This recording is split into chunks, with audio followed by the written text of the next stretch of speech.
Hello everyone and welcome back to Miss Key's classroom. My name is Rachel and today I'm actually joining you from Miss Key's classroom because in a little over a week my students are returning to school, and so I thought it was time that I come into school and start setting up my classroom for my Year 8 students. And so in this video I'll be showing you the whole process that I go through for setting up my classroom, and then also sharing some few tips and tricks for creating an effective learning environment in a high school setting. So I hope you enjoy this video and let's get straight into it. So in a high school, the teachers and the students both move around classrooms, sometimes multiple times per day, and so it's rare to just be teaching in one classroom. However, this year, because I am a Year 8 home group teacher, I have 3 of my classes in this room because I teach my Year 8s for home group, English and humanities. So I get to see them lots of different times throughout the week in this classroom.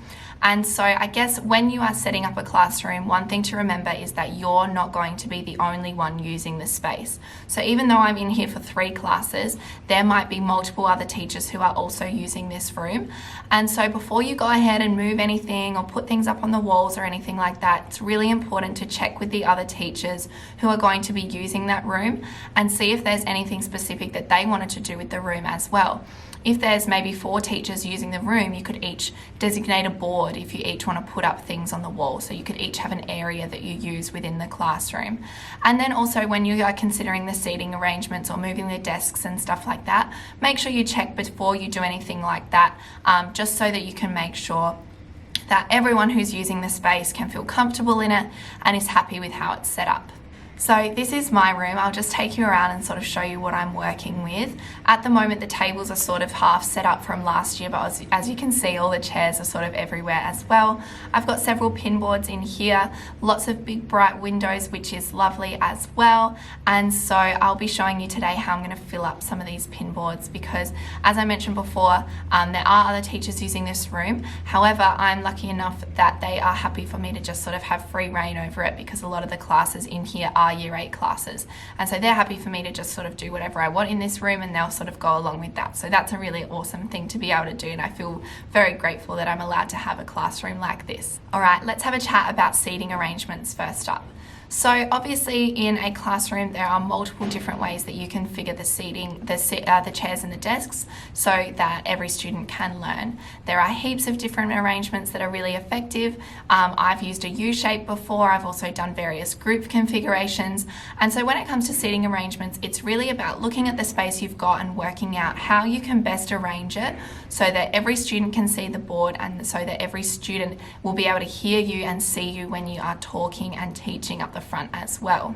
One seating arrangement that I tend to stay away from is rows. I think that rows have their place if you are doing exams or if you're doing tests or something like that. But I think for day-to-day teaching, rows don't allow for that sort of collaborative learning, which is really important for students to be able to bounce ideas off each other and things like that. So I tend to stay away from the rows. But as you can see in my classroom, the desks are sort of still set up from last year in the group configuration. However, I'm just going to go ahead and rearrange some of them and make sure there's the right number of chairs around the desks, move them away from the walls a little bit because some of them have crept a bit closer to the walls and further away from the front. So when I'm arranging my desks, I like to make sure that all students can face the front in some capacity. I don't like having anyone's back to me, and so that's why I don't put chairs on the ends facing the front of the room, because that means that the student would have to turn around in order to see me. So I don't put chairs on the ends of the desks. I make sure that they all sort of facing the front in some capacity. And then what I like to do after I've decided on where my desks are all going, I like to go around and I sit in several chairs throughout the room to make sure that the students would be able to see from those chairs. That's a really good way to get a student's perspective of how the room's set up and how they would feel to learn in it. And so then I can make any adjustments that I need to. If I realise that maybe a student can't see the board or that it's a bit glary from that angle, I can go ahead and make those adjustments to the arrangement as well. Okay, so this is what I'm working with. I'm standing up the back of the room now. That is the board up there. So I've ended up with 4 groups of 6 tables, and then I've got 1 group of 4 at the front there, and then my desk is just over here. So pretty happy with how it looks. Everyone can see the board, and then there's still plenty of space to walk around behind the desks and be able to see what each student's doing and all that kind of stuff. So yeah, nice desk arrangement for us. Okay, so now that my seating arrangement is all done, I'm going to focus my attention on my wall displays that I'm going to put up on a couple of the pin boards around the room. And so if any of you follow any teachers on Instagram, especially the primary school teachers, you will see the most beautiful classrooms, beautifully decorated, all this work, everything's color coordinated, all those sorts of things. But anyone who's been in a high school before would know that having the most beautiful classroom isn't always possible, but it's actually not always necessary either. I think that in a high school setting, if you are going to put up wall displays, they need to be functional, they need to be useful, and they need to be purposeful. So you need to make sure that whatever you are putting up on the wall, obviously if you've asked permission that you are allowed to do this as well. If you are putting stuff up on the wall, make sure the kids are actually going to be able to use it. How are they going to be able to use that wall display to assist in their learning? Are they able to refer to it? Do they need to find things up on the wall, or have they created the things that go up on the wall? So considering those things in a high school is really important because it's awesome to have a beautiful classroom, but you want it to be useful as well, and you want the kids to be able to look around the room and use the things that you've put up on the wall. So now I'm going to show you how I set up my little wall displays for each of my subjects that I'm going to have in this classroom. Okay, so this is what I'm working with to start off with. I've got these long pin boards. Some of these displays I left up from last year, but I need to take down the geography one and replace it with history because we're doing history first. And so I will show you what I'm going to do with these boards now. Then I will turn my attention, after I've done that, I'll go all the way around here and I'll figure out if I'm going to put up anything on these two big pin boards at the moment, or if I'm just going to leave them for now. We'll see. So I just started by replacing the geography sign with a history sign, and now I am going to make some borders to go around here. I've also got a home group sign, but I just haven't printed it off yet, so I'll put that one up there when I get around to it. But now I'll do a little time lapse now so that you can see me putting up the borders and all that sort of stuff. So what I'm using for the borders is just this vinyl sticky stuff that I got from Kmart. This one's just spotty, and yeah, you just peel off the backing and then it sticks onto the wall. It's really cute. The vinyl stuff, by the way, just looks like this. It comes in a roll, sort of like contact paper. Mine's just from Kmart, like I said before. I bought it last year, so hopefully they've still got it, but I'm sure they'd have maybe different colors and stuff. So yeah, check out Kmart if you're interested in this sticky stuff.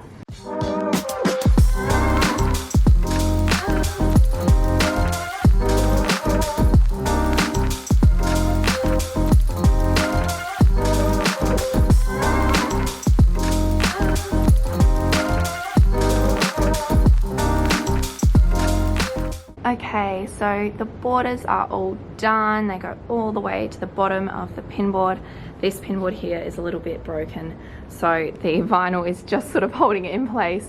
But yeah, I use them to divide up the board nicely so that we've got 3 even sections, one for history, one for English, and then this one will be home group. So I think now maybe I will show you how I do my birthday wall. That might be a bit of fun. So I like to do a birthday wall in high school as well. I know it's a bit more of a primary school thing, but honestly the kids really love seeing their birthday up on the wall, and they get excited when it's someone else's birthday and we all sing and all that sort of stuff. So yeah, I think it's a great idea for high school students. It's not just for primary school students. Okay, so my birthday wall is all done. Can you believe how many birthdays I have in November? I don't know what is happening. And so I decided to do that one as like a double row, or else it wouldn't have all fit. I was going to sort of move up these ones. I can move them up a little bit, but just because this is a pin board, it's actually quite annoying to unpin and then repin everything, so I just decided to leave it so that we've still got all this space down here for the rest of our home group stuff, and our little home group banner sign will go up the top there after I've printed all that and laminated it. Alright, so now it's time to switch my attention back to these 2 boards. I'm going to leave the history one for now because the students will actually make something to fill in this space. So I'm going to go over to the English one, and I'm going to put up my narrative writing display because that is the first task that we are doing in English, and so that one's going to go up first in our little English spot. Also, all of the wall displays that I show you today are available on my Teachers Pay Teachers. I'll link them all down below So check them out if you are interested as well. Alright, so here is the finished narrative structure display. Looks pretty good. Then we've still got all this space down below if I want to put anything else up, or maybe if the kids make something that we can put up. So yeah, the English board is all done for now. Okay, so I think for now my classroom is pretty much set up. I've done my seating arrangement and I've done my wall displays. The last thing I wanted to talk about in this video was displaying the student work. Again, it's sort of a primary school thing to put student work up on the walls and have wow walls and that sort of thing. And it's not really done as much at high school.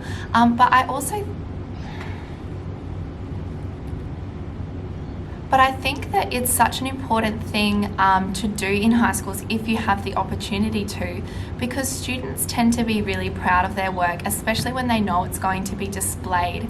And so I found that last year the students that I had in Year 8 were really excited when they got to see their work up on the wall, or could go around and look at other people's work.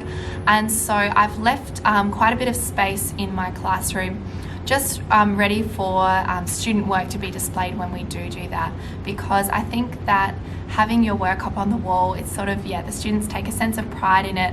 And so if you haven't experimented with putting work up on the wall in a high school setting, and you do have the opportunity to, as in people are happy for you to do that and put things up in the classroom, then definitely consider it. So yeah, I will be filling up my 2 empty boards throughout the year, and I'll be keeping you posted with how they turn out on my Instagram, so keep an eye out on that.